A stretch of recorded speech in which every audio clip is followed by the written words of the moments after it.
Hi everyone, welcome to HubShot's episode 276. In this episode, we look at a detailed overview of HubSpot Service Hub. We'll dive into 6 key areas of Service Hub and some quick tips for using Service Hub. And we've also got a quick start guide along with when to upgrade to different versions of Service Hub. You're listening to Asia Pacific's #1 HubSpot focused podcast where we discuss HubSpot tips, tricks and strategies for growing your sales, service, and marketing results. My name is Ian Jacob from Search and Be Found, and with me is Craig Bailey from Zen Systems. How are you, Craig? So good, and what a bumper episode we have today. So we've got so much to cover, we're probably not going to get through it all, but this is another reminder. If you get the show notes each week, everything's in there. All the details, all the screenshots, everything. If you haven't yet signed up, go to hubshots.com/subscribe and you get the show notes and you can see all the past episodes. But so much to cover, isn't it, around Service Hub, Ian? But we probably should note from the outset, we're mainly going to talk about features in Service Hub Pro.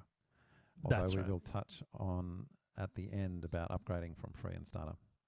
Okay, so what is the big differentiator, Craig, with HubSpot Service Hub? All right, so let's take a step back, and I want to talk about speed of response being a differentiator. Now, you'd think by now everyone would have good response, wouldn't you? You'd think, we're used to Amazon, we're used to a few HubSpot's actually a good example of quick response, good customer support. You don't actually have to be a customer, just reaching out, speed of response. You'd think that'd be table stakes. It's not. So if you're listening to this, there is still an opportunity for your speed of response to be a differentiator for your company in the market. And to respond quickly, there's platforms that help unlock this for you, of which HubSpot Service Hub is a key part. So that's just the preface to the show to say, if you're interested in increasing your speed of response to your customers and contacts, then Service Hub is worth contemplating, or any kind of service tool actually. But when it comes to Service Hub, you might have actually looked at it a couple of years ago. And so we've got a section in the show notes where I've said it's finally worth using. That's a bit of a tongue-in-cheek thing, because maybe you had a look at it a couple of years ago. It was pretty simplistic back then, I have to admit, especially compared to Zendesk and Freshdesk and a few others. Maybe if that was your association with Service Hub, it's time to take another look, because it has improved a lot in the last couple of years. But the thing is, it's incrementally improved. This is what we really like about most SaaS tools, but especially HubSpot, incremental improvement. So it's time to take another look at it and just evaluate whether it's actually a good fit for you now, if it wasn't previously. And what we're going to do is we're going to walk through some of the main features and a few tips, and then at the end we're actually going to talk about a getting started guide if it seems overwhelming.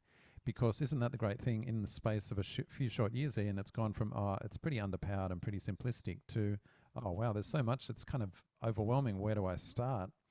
And I was wondering, Ian, should we actually just quickly run through the 15 steps for getting started to get them in people's mind, and then come back to it at the end and pull it all together? So if we seed it in your mind, and then it'll all make sense at the end. Should we do that? Let's do that. So here's our recommended order for getting started with Service Hub Professional. So the first one, set up a conversations inbox. And you can do that even on free. So that's a good place to get started. The second one would be add a support form. The third thing would be to create snippets and templates for consistent and quicker responses. The fourth one that's really good is sending up follow-up surveys, and then setting up a default ticket pipeline. Number 6 is automatically create tickets from conversations, and we do this because we want to track things and not lose anything. Number 7, create a simple report and dashboard for conversations and tickets. Number 8, create a customer portal. Number 9, set up access lists for customer portals, and this is if you want to give special access to people within the customer portal, and that is now available in Professional. And finally, coming on to the last 5, adding a knowledge base and start adding articles. Number 11, add access for the private knowledge base if required.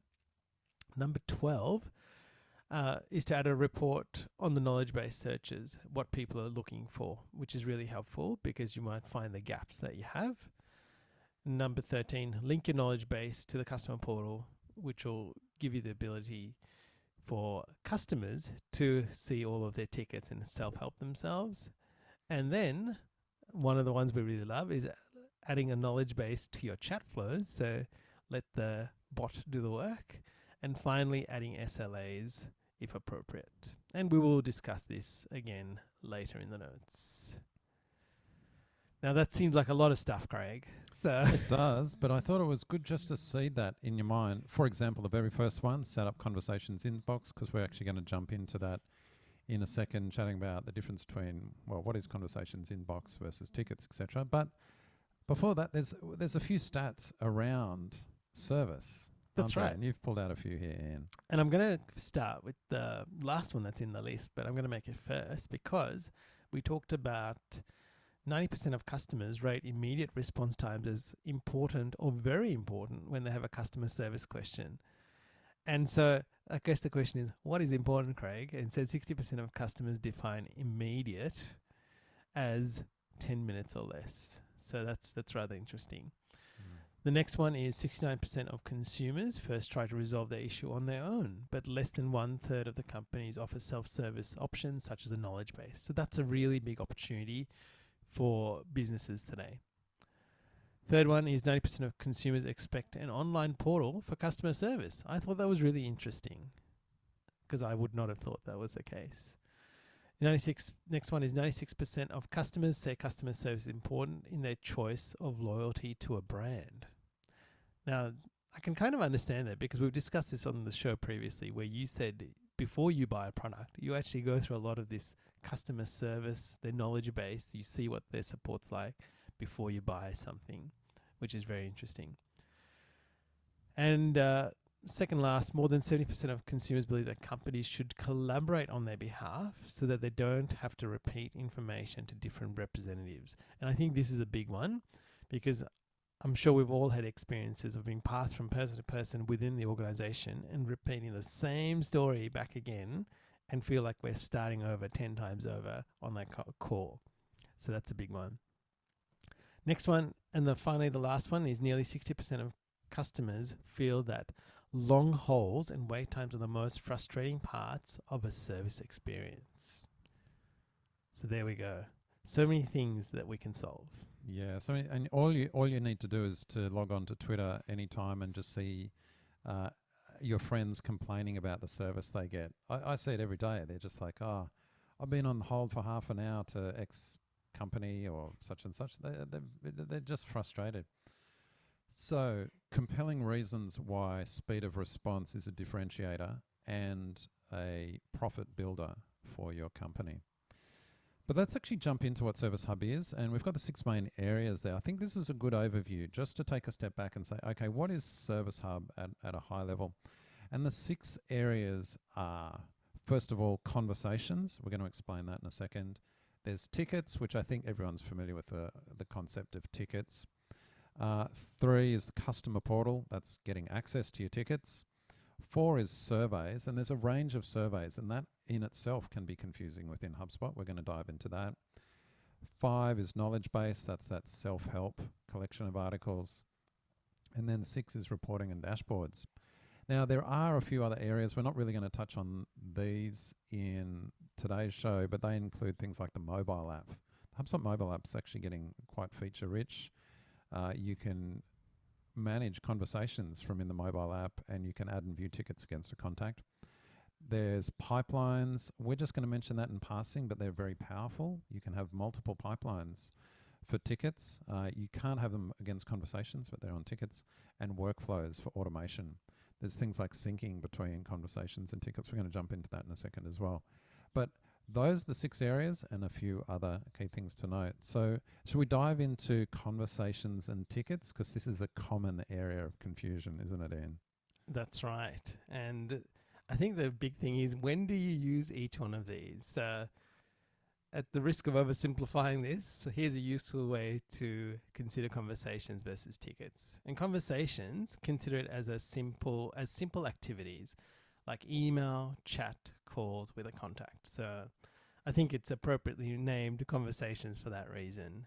And the second one is tickets. It's where we consider this as a more advanced conversation, and we include tracking the status of that interaction. And we can do this in pipeline stages, but also really understand how long it's taking for things to resolve in that process. I think it's worth just repeating that to people, because they quite often say, oh, what is a conversation? Like, what's a ticket? They're kind of similar. And what you've said there, yeah, conversations, that's where it starts. Tickets, just consider them advanced conversations. They're like conversations plus kind of thing with additional things on it. And however, as we were chatting before the show was recorded in, as you quite rightly reminded me, but tickets are so much more. So not only are they advanced conversations, but they can actually be whole processes. Once you're starting to get business processes, you can manage these in tickets and ticket pipelines. So that could be things like installations with customer, or customer onboarding, or maybe it's internal team processes. We often see this with clients now. They're like, oh, we've onboarded the client. Now we need to get them set up all their billing details off in some other system, SAP or NetSuite or something like that. Oh, a ticket is actually an internal process, process that's get used for that. So conversations are those simple activities. Tickets are advanced conversations, but they're also so much more powerful. They can be used for processes, full business processes as well. And I'll give you a little example, Craig. We use tickets for a customer of ours that manages a sort of customized build of a product within the ticket pipeline, and they use it to manage the process of where things are on a daily basis. And that's really fascinating as well.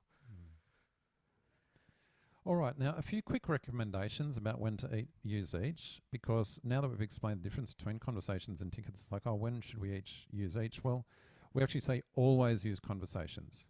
So, and you can do this in free. Just set up an inbox support at your company, or sales at, or help desk at, and that goes into a conversations inbox. So an email comes in. Always have that in place. That's kind of the first point of contact when someone contacts you for support. Then we actually always set the option to automatically create a ticket from a conversation. Now that's optional. Some people don't have it. We actually always put that on. And then you can also sync the status. So if you're having a conversation with someone, they send you an email and you reply and it's all done, great. It's closed out or resolved, then you can automatically set the ticket to resolved as well. That's what we recommend. Now, some companies don't have that automatic conversation to ticket. They like to do it manually. And a good example of that is if conversations tend to be very simple. So someone just says, oh, a quick email, hi, do you have something or other? And it's a quick reply. That's just a conversation. Perhaps creating a ticket for that is unnecessary. We still do. So that's just our general recommendation. As long as they're being closed out simply, which that can be done automatic, that's the way we start. So that's how we recommend setting up and using conversations and tickets as a general rule. All right, now on to using workflows. And both conversation tickets have workflows. And this is where you can automatically process some of the most common things. So I'm just going to go through 6 or 7 things. First one, setting owners. So that's a really big one on tickets and conversations. Updating details, updating status on tickets, creating other records. That's a really good one that people often don't do. Creating tasks, which is another great one. And internal notifications to email, Slack, or SMS as being one of those other things you can do. Now, one of the things that they've just added on Conversations View is you can customize views. So very similar to, I think people are familiar with this concept of views on contacts or deals. You can filter down. They've put a version of that on Conversations. So you might think, where is that? You've actually got to go down to the bottom left. It's a bit inconsistent with how views are used throughout the rest of the product, but you can just create a view based on criteria. And that conversations view can actually be based on criteria of the conversation or the associated ticket. So it's actually quite powerful. And something else we're seeing that they're adding out is SLAs. Again, in the conversations view, and it only applies to conversations that have an associated ticket. So that's really around response times. And again, comes back to this speed of response can be a differentiator. That's right. All right. And some other things to note, inbound calling is in beta currently. And we have not had a chance to play with it because it's in testing, I think, in the United States and in the United Kingdom. But it sounds promising, and it's something that's going to close that loop. It essentially allows you to purchase a phone number, assign it to a user, and they can receive calls from that number on their mobile phone. So it's a great place to start. The next one that we really love is the channel switching. Now you go, what is that? And again, this is new, and we've used it very sparingly, but it allows us to switch channels in the conversation. So let's, for example, say Craig is having, he first emails me and it gets into the inbox via an email. So that's where the conversation's happening. But then he gets on chat via Messenger or via live chat and starts talking to us. So we can now switch that and talk, and we've got this history of what Craig has been doing, and we're able to switch the channel to appropriately talk to that and manage that conversation, and your history is unaffected. Yeah, I'd actually expect the other order to be the most common. They start on chat and then it switches to email. And I think this is really good but previously it could kind of get lost, or there's no real way to continue the conversation.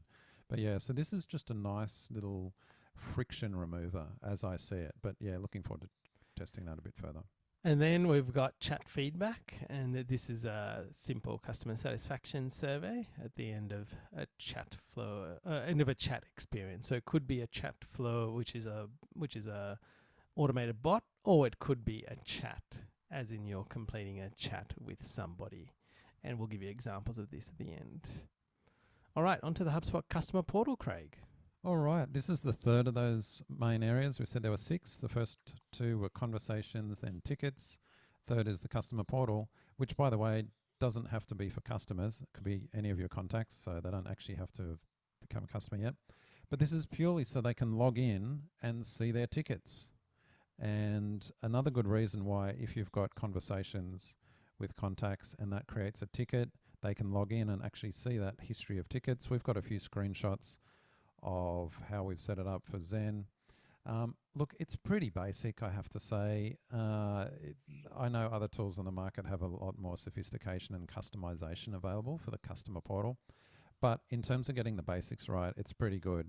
You log in, you can see your tickets, you can drill into the tickets, you can see the full history. There's basic styling that you can make it look, well, at least on brand and that. But look, it's still pretty simple, but it actually solves that problem. People just want to see a history. They perhaps don't really care how pretty it looks. Anyway, that's the third part of Service Hub. And you know what? That speaks to one of those statistics that we had earlier, where people expect said 90% of consumers expect an online portal for customer service. And there you have it. All right.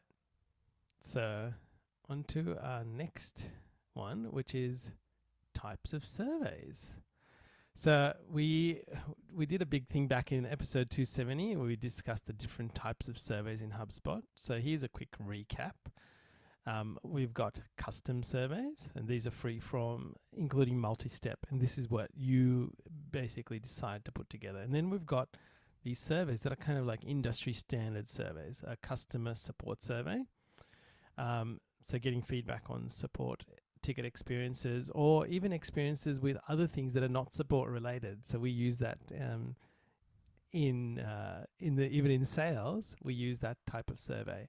The other one is the customer satisfaction survey, and this is about overall happiness, where you can do it after purchasing, after certain interactions, and in this case, a chat interaction is what we will talk about. And then we've got NPS, which is customer loyalty. So this is the standard Net Promoter Score, which is from 0 to 10, about whether the contact would recommend your business to others. So there it is. Speaking of NPS surveys, Yes. So if you subscribe to the show, you would have received an NPS survey from us, which we did as a test to demonstrate how this would work. And if you are listening and you haven't signed up to the show notes, you can do so, and you will get one of those surveys and you can interact with it appropriately. But we just want to demonstrate how it works. And I want to start with the two best surveys to get started quickly that often works really well. The first one is the customer satisfaction survey via email and in the chat. And the second one is the NPS survey to gauge how people are feeling about your business. And two ones that you can easily set up. Probably, I would say, Craig, what you reckon you could set that up within an hour or two and get it kicked off? I think you could. oh yeah, easily.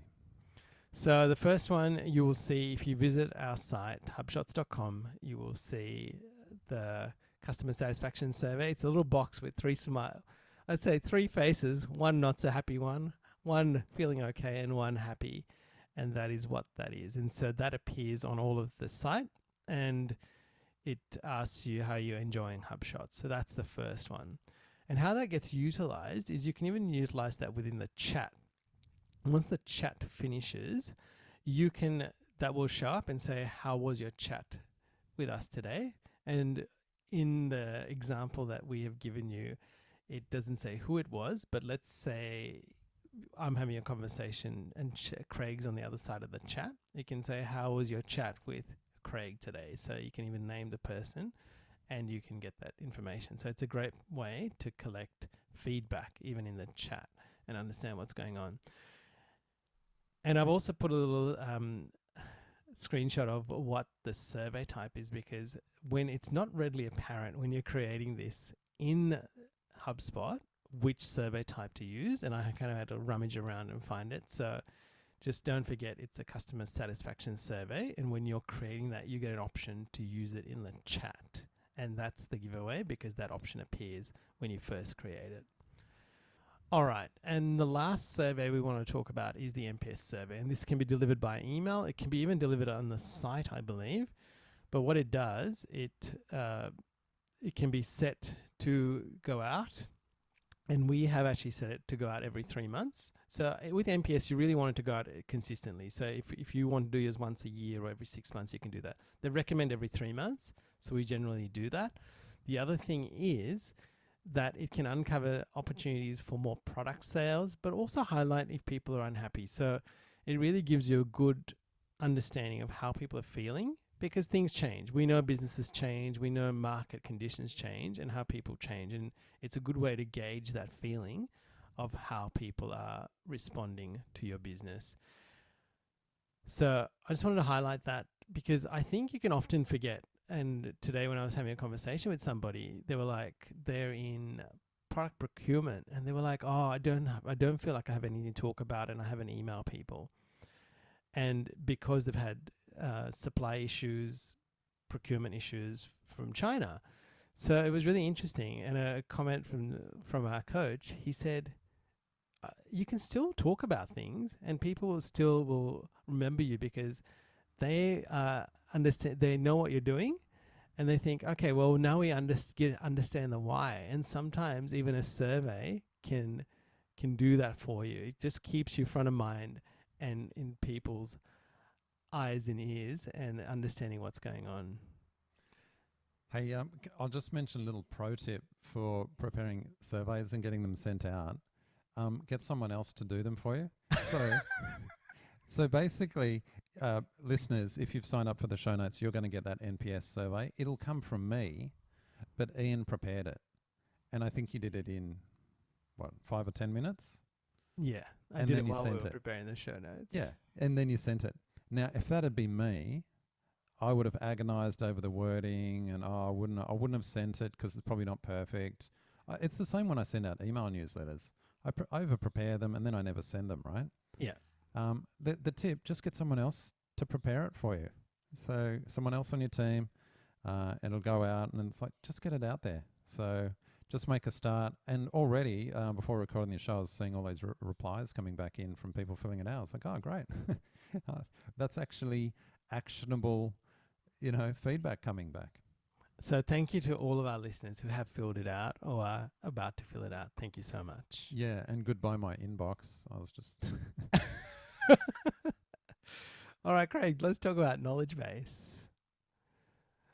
Yeah. Okay, so we're towards the end now. So I've covered 4 things. This is the 5th knowledge base. We've covered this before. It's actually pretty fully featured now. Knowledge base. Consider it a collection of articles. You might have a blog on your site. That's a collection of blog posts. A knowledge base, that's a collection of articles grouped by category. So you just have an article, very simple content creation experience. Just write heading, subheading, put in the content, give it a category and a subcategory. I've got an example here of how we use it for one of our brands, our Zen Solar brand, and you can see it. It's pretty easy to use, quite flexible. In the show notes, we've included just a checklist, a best practices checklist that HubSpot actually prepared, and we talked about this in earlier episodes as well. Just a few pointers for what you should include in an article and how to position it. So knowledge base, very useful, and you can actually link that to your customer portal. So people go and log in, check their tickets, and you can actually just have a link straight over to your knowledge base as well. All right, and finally, on to our analytics, reports, and dashboards. And the best way to get started with this is to use, set up a service dashboard, and this is a pre-built dashboard, so I recommend starting with that. And then if you're looking at available reports, is to actually look at the report library. And so I've highlighted, you want to look at conversations, you want to look at customer feedback, you want to look at knowledge base, and you want to look at tickets as a start. And it will actually show up what's in there. Now, you'll see I haven't ticked a lot of them, but we've got some data for some of them, so you'll be able to go through that, and you can add them to your dashboard. So it's a great place to get started. And finally, when you're looking at analytics and those of you who've used sales analytics, you'll think, oh, this looks very familiar, because it is almost identical. And this is the service analytics, which is being built out. And this is really great to dissect and understand what's working well in your organization, from the customer satisfaction right down to response times, chat times, and how the pipelines are performing. And the other great thing is, in this particular point, you can actually save these as reports and add it to your dashboards. So another place to actually uncover and highlight data to bring it to the forefront. All right. Now, that was a lot of stuff, Craig. So let's revisit our Getting Started guide. At the start, you mentioned these 15 steps. I'm going to go through them again, keeping in mind we've just covered those 6 main areas: conversations, tickets, customer portal, which is where customers can look at their tickets, looked at surveys, knowledge base, and then the 6th was reporting and dashboards. So how do we get started? Well, number 1, set up the conversations inbox. You know the difference now between conversations and tickets. Set up conversations inbox. Even if you have free, you can set that up. 2, add a support form, because you can just create a support ticket and that goes straight into conversations. Add a support form. Then create snippets and templates. Why? Because when you're applying in conversations, you've got these pre-built canned replies. They save you time. They keep you consistent as well. It's actually like a training, simple training for your team. Oh, here's the responses we have. 4, send follow-up surveys. 5, start thinking about your default ticket pipeline. And then 6, automatically create tickets from conversations. You've got conversations going, now make sure they create tickets. We suggest, like we said earlier in the show, most of the time we automatically create tickets for any conversation. 7, create a simple report talking about conversations and tickets. 8, create your customer portal, because then customers can log in to see their tickets. 9, you might actually, you'll set up access lists for the customer portal. So you might give access to all customers, or you can actually make that flexible. You can lock it down, or you can open it up. 10, add knowledge base and start adding articles. 11, add access lists for private knowledge base articles. I don't think a lot of people realize that you can actually lock down areas of your knowledge base. In fact, you can do it article by article. You And can actually, sorry? No, I was thinking a great use case for this, Craig, is people that have products and they have manuals of people, so customers that want manuals and they don't want to readily make it available to everybody, is you could have a list of customers that only have access to those articles. That's right. And maybe we've actually got a client we're working with at the moment. They're making a lot of their knowledge base private because there's IP there, how to do processes. Yes. Customers get access, or special VIP customers get access to those knowledge base articles. Add reporting on knowledge base searches. So this is a very powerful tip. Ian covered this a number of episodes ago. You can actually see when people come to your knowledge base what they search for. That shows up in a report. Very handy, because if you get a lot of the same searches, now we know what knowledge base article to create. 13, link your knowledge base to your customer portal so people can jump between them. 14, link knowledge base to your chat flows. And then 15, add SLAs if appropriate. So at the start of the show, when Ian went through those 15 steps, probably quite overwhelming.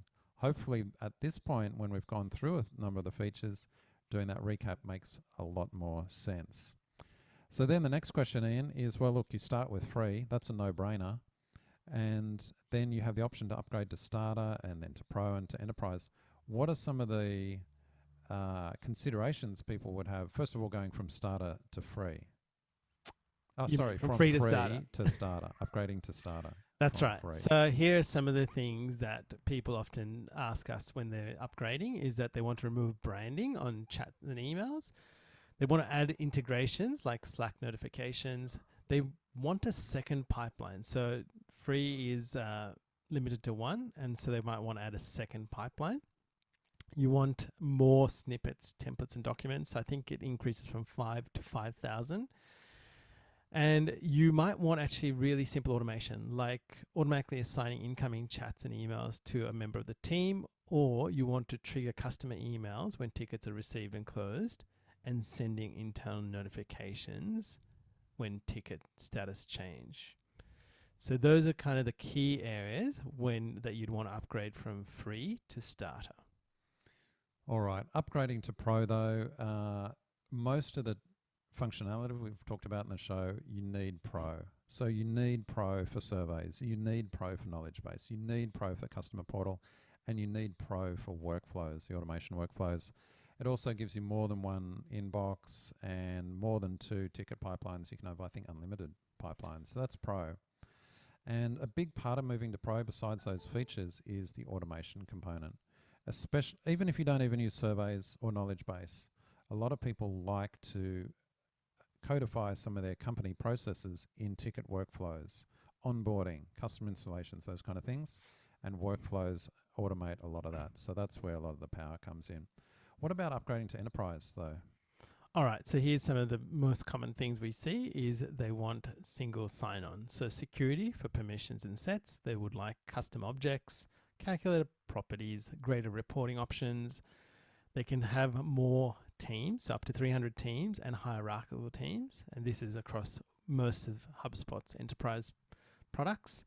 And another big thing is you get up to 1,500 hours per month for conversation intelligence. And you'd probably say why, but it's to gain real-time insight into calls with an automatic recording and transcriptions and call analysis. And this is very similar to what's in enterprise sales. All right, so there we have it, Craig. When to upgrade HubSpot Service Hub. We're almost at the end of the show, but I do want to finish by saying HubSpot Service Hub has come a long way and it's constantly improving. So it's really good and it's quite a compelling hub now, I feel. However, I am going to end on a little bit of a negative talking about it because it's not there yet. There's one main frustration I have with it. It's room for improvement, isn't it, Craig? It's room for improvement, although it doesn't look like they're going to do this. But the big frustration I have with it is that you're limited to a single knowledge base and therefore a single customer portal as well. So why is this a problem? Well, we have multiple brands. Let's say we've got, in fact, let's say we just had 2, Zen and HubShots. We actually have a bunch of others as well. If I've set up the knowledge base for Zen, it means we actually can't set up a knowledge base for HubShots. It means we can't set up a customer portal for HubShots versus Zen. And you know, we've got enterprise everything in our portal. It's like we can have multiple blogs, we can have multiple domains for landing pages, for email sending, all those things, but yet we can't for the knowledge base.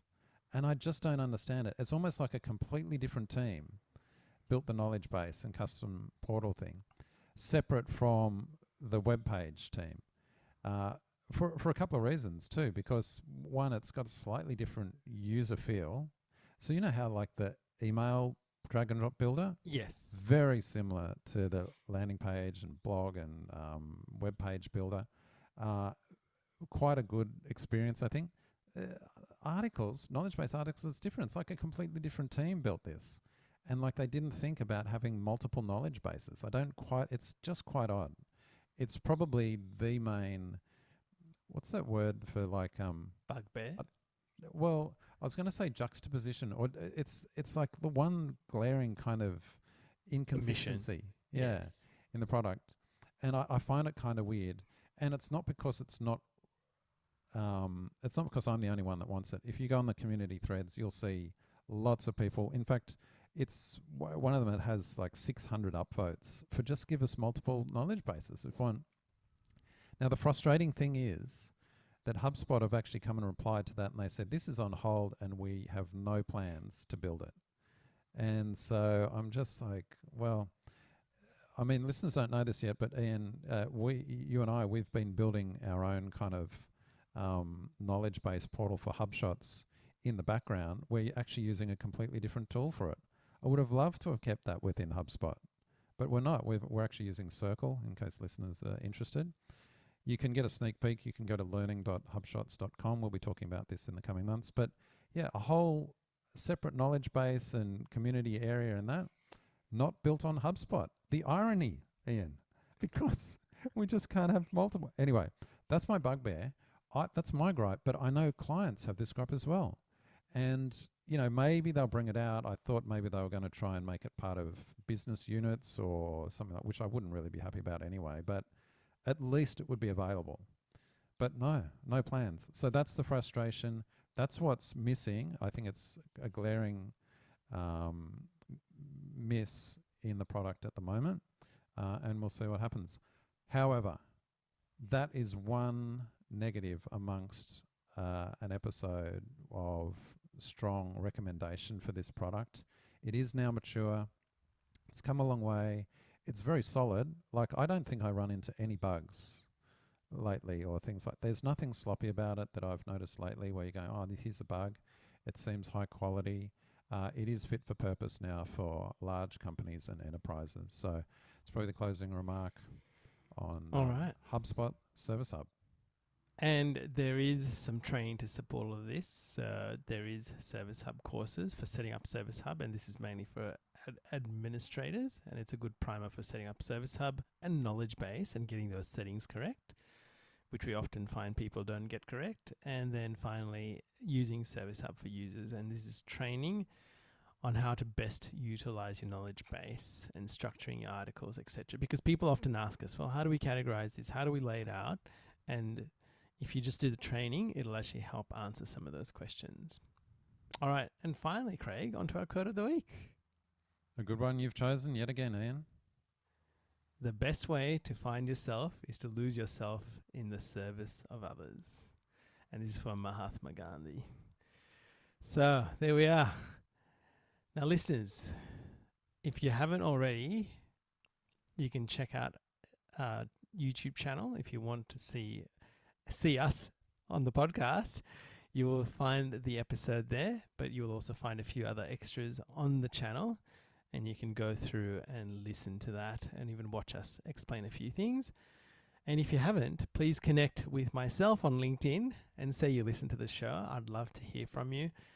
Again, if you love the show, we'd love for you to leave a review on Apple Podcasts, because that really helps us in reaching more people. And if you're interested in HubSpot coaching, That is something that Craig and myself do together, and we love doing it together, don't we, Craig? So it is something that if you are using HubSpot Professional or Enterprise and you're feeling a little stuck, or you need to get stuff done and you need to get over a hurdle, that's a great product that will suit your needs to get stuff done and see results quickly. Well, Craig, until next time.